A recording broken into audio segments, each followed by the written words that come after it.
अभी मैं, जो लोग मुझे लाइव देख रहे हैं, मैं हिम्स हॉस्पिटल डेराबस्सी में हूँ और आप यहाँ पे देखिए हिम्स का बिल्डिंग है और यहाँ पे हमारे कुछ मित्र हैं, पेशेंट्स हैं, उनके परिवार के लोग हैं। आज का दिन 30 तारीख एक बड़ा दिन है, एटलीस्ट इस हॉस्पिटल के लिए भी और किडनी और बाकी बीमारियों के लिए भी। एक छोटी सी बात मैं अदरवाइज़ आपको समझाना चाहूँगा। कोई भी इंसान बीमार क्यों पड़ता है, आप देखिए यहाँ पे अलग अलग तरह के पेशेंट्स हैं, कोई डायबिटीज़ का है, कोई किडनी का है, कोई कैंसर का है। तो जो भी कुछ हमारे बॉडी के अंदर जाता है, चाहे वो सांसों से जाए, चाहे मुंह से जाए, और दैट इज़ इनपुट, और उसके बराबर का आउटपुट निकलता है। यूरिन से निकले, स्टूल से निकले, पसीने से निकले, ये एक बैलेंस बना रहता है। अगर ये बैलेंस बिगड़ गया तो उसे बोलते हैं डिजीज़। वो बैलेंस जब बिगड़ता है, इसका मतलब क्या है कि जो इनपुट है उतना आउटपुट नहीं है। जो बाहर निकल रहा है, जितना निकलना चाहिए, जो अनवांटेड है वो उतना नहीं निकल रहा, थोड़ा थोड़ा बॉडी में जमा हो रहा है। अब बॉडी में कहाँ जमा हो रहा है? अगर वो हार्ट में जमा हो रहा है तो हार्ट डिजीज़ बोल दो उसको, राइट। वो लंग में भर गया तो लंग डिजीज़ बोल दो उसको। वो जहाँ भी जमा होगा तो वो उस बीमारी का नाम बन जाएगा उसका। लेकिन बीमारी एक ही है, वो ये कि जितना हमारे बॉडी के अंदर जा रहा है तो एक पोर्शन बाहर, एक पोर्शन तो यूटिलाइज कर रहा है, बॉडी एनर्जी बना रहा है, एक पोर्शन बॉडी यूज़ नहीं कर पा रहा है, वो बाहर हम फेंक देते, टॉयलेट जाते हैं। लेकिन वो जिस रफ्तार से फेंकना है, अगर वो रफ्तार कम हो गई तो जमा होने की स्पीड ज़्यादा, निकलने की स्पीड कम। इसे कहते हैं डिजीज़। अब क्या करना है इस डिजीज़ को ठीक करने के लिए? सिर्फ एक ही काम करना है कि जो निकलने की स्पीड थी उसको बढ़ा देना है। इतनी बात समझ आ रही? उसको कैसे बढ़ाएंगे? उसको बढ़ाने की का एक तरीका जो आप करते हैं कि दवाइयाँ लेके, राइट, डायलिसिस वाले मशीन से कि फोर्सफुली हम निकाल रहे हैं। दूसरा तरीका ये है जो आपके सामने आप देख रहे हैं यहाँ पे, जैसा आप कर भी रहे हैं कि आपने गर्म पानी में 40 डिग्री पानी में आपने लिटा दिया या बैठ गए और गले तक पानी है, और इससे भी वही वाला काम हो रहा है। जितना एक्सेस शुगर है या क्रिएटिनिन है या यूरिया है या पोटेशियम है या सोडियम है, हमें नहीं पता कौन सा एक्सेस है, हमें पता कुछ तो एक्सेस है, तभी हमें तकलीफ हो रही है।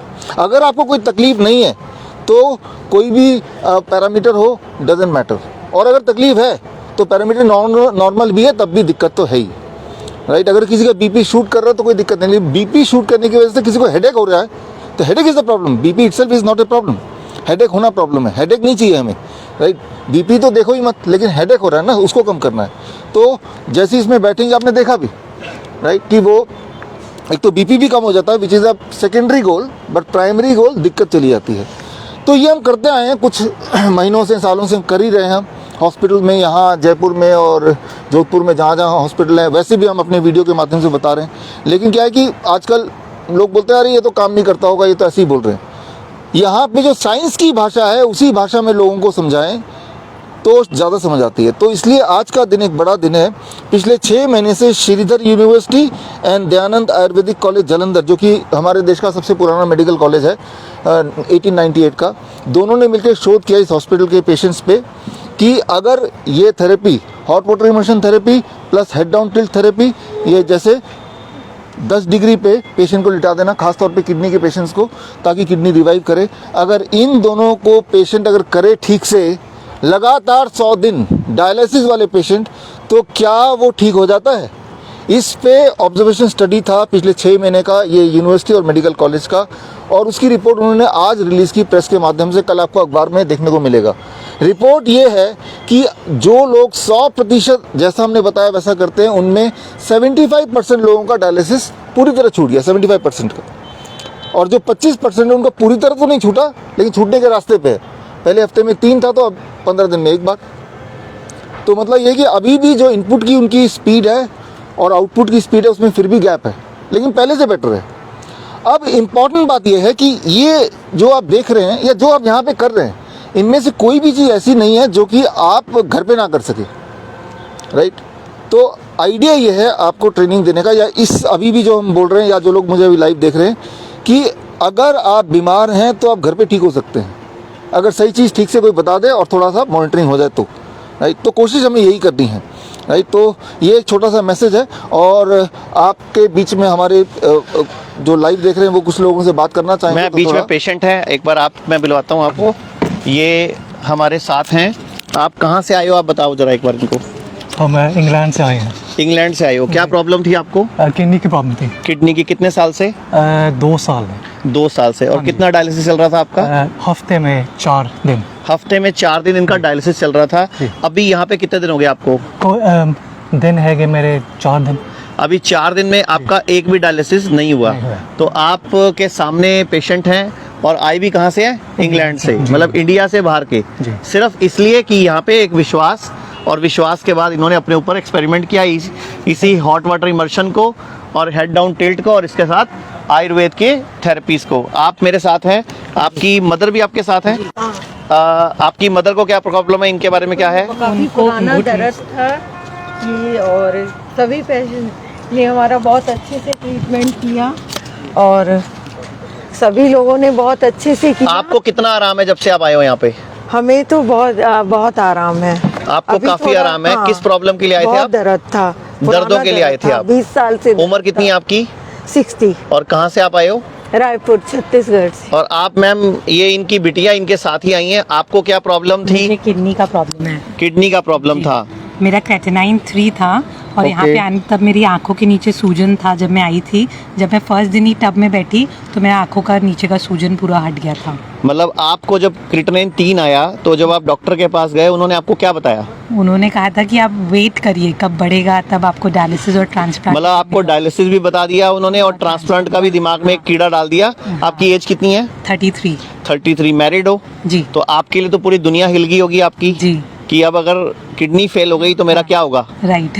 किडनी फेल होने के बाद क्या होता है आपको मालूम है? परिवार के परिवार पूरे के पूरे खत्म हो जाते हैं, लोगों का पैसा खत्म हो जाता है, क्योंकि ट्रांसप्लांट में पैसा भी खूब लगता है। जी। तो आपको उन्होंने खर्चा भी बता दिया था क्या?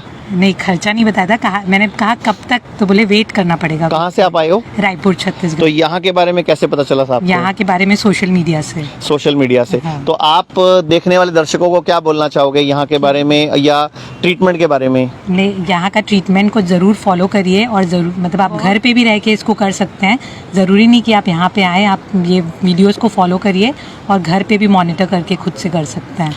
ये इतने सारे लोग इस हॉस्पिटल में, ये पीछे आपको हॉस्पिटल नज़र आ रहा है हिम्स चंडीगढ़ में, ऐसा ही हॉस्पिटल जयपुर में है, ऐसा ही जोधपुर में है, जल्दी लखनऊ में खुलने वाला है और जल्दी ही पटना और देश की बड़े बड़े शहरों की राजधानी में खुलने जा रहा है। और आप ही लोगों में से कुछ लोग खोल रहे हैं, आप ही लोगों में से कुछ लोग मिलते हैं कि हमारे साथ हम आपकी हेल्प करते हैं, तो एक दूसरे की हेल्प से हॉस्पिटल खुल रहे हैं। एक और पेशेंट है मेरे साथ, आप में से भी कोई कुछ बोलना चाहे तो कुछ बोलना चाहते हो? कोई आप में से कोई कुछ जिसको कुछ फर्क पड़ा हो?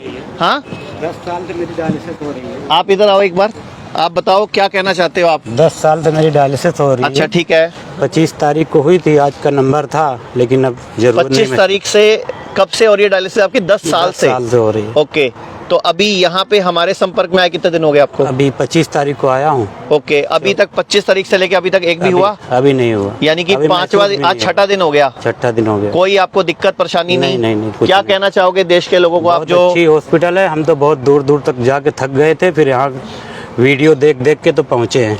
और सबको हॉस्पिटल आने की जरूरत नहीं है, हम लोगों को घर पे ही ठीक करने के लिए सिस्टम शुरू कर रहे हैं, हिम्स एट होम। क्योंकि हॉस्पिटल में हमारे पास 70 बेड होते हैं और लगभग सारे ही फुल होते हैं एडवांस में। तो एक और, हाँ, डॉक्टर श्रीवास्तव कुछ बोलना चाहते हैं, बनारस से आए हैं आप? ये बनारस से आए हैं और इनको इतना ज़्यादा जनरली मैंने देखा है कि इलाहाबाद से आए से जनरली हमने ये देखा कि किडनी पेशेंट को इतना डरा दिया जाता है, क्रेटिनिन हाई और यूरिक एसिड हाई, कि वो अपना होप ही खो चुके होते हैं। आप देखिए किसी भी व्यक्ति के चेहरे में कोई शिकन है, सारे स्माइल कर रहे हैं, सारे हंस रहे हैं। किसी के मन में डर है, इसी डर को हम लोग ने हटाया और इनके सबके मन में एक आत्मविश्वास है कि लोग ठीक हो सकते हैं। तो मैं आपको यही बोलना चाहूँगा कि ये जो हमारा ह्यूमन बॉडी है, ये जो शरीर है, इस शरीर के जो अंग हैं, जब हम इन अंगों को, इस बॉडी को पानी के टब में लेकर बैठते हैं गर्म पानी में और 40 डिग्री टेम्परेचर मेंटेन करते हैं, तो बॉडी अपने टॉक्सिन्स को निकालती है। आयुर्वेद में बहुत प्रमुख सूत्र भी है, सर्वेषाणाम रोगाणाम निदानम कुपिता मला, कि जितने भी रोग हैं दुनिया में, अगर बॉडी से कुपित मल निकाल दिए जाएं, गंदगी निकाल दी जाए, तो वो रोग ठीक हो जाता है। और एक दूसरा श्लोक भी है, शुद्धो देहा मनुष्य यस्य सजीव वर्षतम, कि देह को शुद्ध करते जाओ और 100 वर्ष तक स्वस्थ जियो। तो 2 अप्रैल से नवरात्रे शुरू हो रहे हैं, आपको सबको मालूम है। तो जो पेशेंट नहीं है, अगर आप चाहते हो कभी पेशेंट नहीं बनना, तो नवरात्रे ईमानदारी वाला रखा करो। लोग क्या करते हैं, व्रत को चरत बना लेते हैं। जितना रूटीन में नहीं खाते उससे ज़्यादा व्रत में खा जाते हैं। तो ये मैं आपके माध्यम से दर्शकों को बोलना चाहूँगा कि जो नवरात्रे हैं इनको पूरी ईमानदारी से फलाहार के साथ फल, सलाद, नारियल पानी, इसके अलावा बाकी सब छुट्टी, क्योंकि अगर आप ये सब वो सब खाते हो तो फिर बॉडी खराब होती है। एक और पेशेंट है हमारे साथ, मैं इनसे मिलवाना चाहूँगा। आप बताइए क्या प्रॉब्लम थी और क्या? 5 साल से मेरी प्रॉब्लम हो रही है और मैं उदयपुर से आया हूँ और ये हॉस्पिटल यूट्यूब पे देखा था मैंने और ये आया 3 दिन में मेरे को आज 3 दिन में इम्प्रूव आज लगा है मेरे को थोड़ा बहुत। हाँ? ये पेशेंट की फाइल मेरे पास है। आपको 3 दिन में कितना आराम है? थोड़ा बहुत मेरे को एनर्जी पहले से बेटर लग रही है? पहले से बेहतर है। तो मैं अपने सारे हॉस्पिटल की तरफ से बहुत बहुत बधाई देता हूं, क्योंकि आपकी वजह से चैनल की तरफ से बहुत सारे लोगों को सही जानकारी मिलती है, पेशेंट को सही इन्फॉर्मेशन मिलती है और पेशेंट्स को पता भी चलता है कैसे अपना डॉक्टर खुद बनना है और अपने आप को ठीक करना है। तो आज के लिए इतना ही, फिर जल्दी ही एक पेशेंट हमारे पास बांग्लादेश से है। एक पेशेंट और है बांग्लादेश से आए हैं, मैं उनसे भी आपको मिलवाना चाहूँगा। जी सर, आप बताइए बताइए। I come from Bangladesh. My name is Mr. Abul Qasim. My daughter is Sorry. suffering from 4 months by chance है क्या? kidney disease. I take my daughter and entered India, HIMS hospital. I admitted 29th March. अभी उनको कुछ पहले से 19 से आपको कोई फायदा लग रहा है यहाँ पे आने Yes, से? yes, yes. चलो, थैंक यू वेरी मच कि इंडिया के बाहर भी, ये इंग्लैंड वाले भी और I am very बांग्लादेश से भी लोग आ रहे हैं। एक पेशेंट और है मेरे साथ। आप बताइए कहाँ से आप आए हो और क्या प्रॉब्लम थी, किस प्रॉब्लम के लिए आप आए थे? सर, मैं दिल्ली से आई हूँ और मैं पिछले 8 सालों से CKD की पेशेंट हूँ और मेरा हफ्ते में 2 बार डायलिसिस होता है और उसकी वजह से फैमिली लाइफ और पर्सनल लाइफ बहुत ज़्यादा डिस्टर्ब थी। मैं लास्ट 24th को यहाँ पे डायलिसिस करा के आई थी। टुडे इज़ व्हाट 30th और यार मेरे को तो अब डेट भी नहीं याद, लेकिन I am feeling perfectly fine और कोई सिम्टम्स नहीं है, ना कोई स्वेलिंग और I am feeling perfectly okay. Thank you very much. तो आप लोगों को क्या बोलना चाहोगे जो देश के लोग आपको देख रहे हैं इस टाइम? मैं जितने भी लोगों को जानती हूँ और मैं अपने डायलिसिस सेंटर में भी जाने वाली हूँ यहाँ से जाने के बाद, जो कि मेरे फ्रेंड्स हैं वहाँ पे, मैं डेफिनेटली सामने से तो टेक्नीशियंस नहीं बोलने देंगे, लेकिन मैं जहाँ जहाँ पे उनको फ़ोन पे या डायलिसिस सेंटर के बाहर उनको इन्फॉर्म ज़रूर करूँगी कि ऐसा ऐसा यहाँ पे ट्रीटमेंट है और आप प्लीज़ एक बार यहाँ पे ज़रूर आएँ। Thank you very much. Thank you, तो sir. मैं आप सबको बोलना चाहूँगा कि अपने शरीर को समझो, अपनी बॉडी को समझो, अपने शरीर के अंगों की केयर करो। हम लोग जो सूरज डूबने के बाद खाना खाते हैं, मैं आप सबको बोलना चाहूँगा सूरज डूबने के बाद खाना खाना बंद कर दो। जब सूरज डूब गया तो खाना नहीं खाना, और जो भी खाते हो चबा चबा के खाओ, जल्दबाजी में खाना नहीं खाना। कभी भी मूड खराब हो, गुस्सा हो, लड़ाई हो, टेंशन हो, उस दिन खाना नहीं खाना। मतलब जिस दिन मिक्सी है ना, जैसे घर में जब मिक्सी में सामान गर्म हो जाता है तो क्या करते हैं हम? बंद कर देते हैं कि सामान नहीं पीसना।